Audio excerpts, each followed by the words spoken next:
The judge said if you don't go through treatment, you're not going to get your kids back. It was something I had to do. I had to please the courts. Rhoda and Miles are part of EDGE, which advocates for people who drink non-consumable alcohols like hand sanitizer and mouthwash.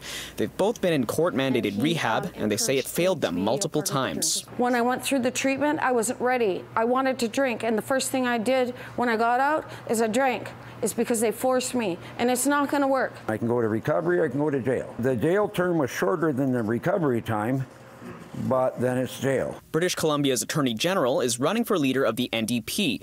On the campaign trail in August, Eby told Post Media his suggestion for treating drug users. Now, EDGE and other drug user advocates are telling BC NDP members to pull back support for David Eby as the potential party leader. Eby has proposed mandatory treatment for people who have multiple overdoses, and they want him to change his position. We're immediately very, very alarmed that he would even entertain such a disproven, reactionary, potentially harmful intervention. David Eby wasn't available for an interview, and the BC NDP says it doesn't have an official position on the issue. And it has looked like everything from court-mandated treatment through drug courts to actual physical incarceration and everything in the middle. Dr. Paxton Back says he believes the idea of compulsory treatment comes from a place of frustration and helplessness in the ongoing toxic drug crisis.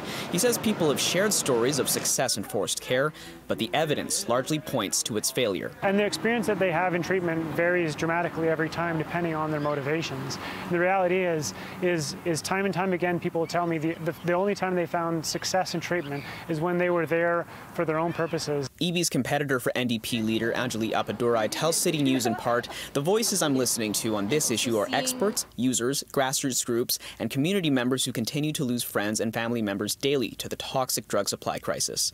She wouldn't directly say if she was against or for mandatory treatment. Rhoda says she's been forced into treatment 7 times. On the 8th time, I went there for 5 months, and I actually paid for my own treatment. That's the reason why it was most effective. In Vancouver, Kier Junos, City News.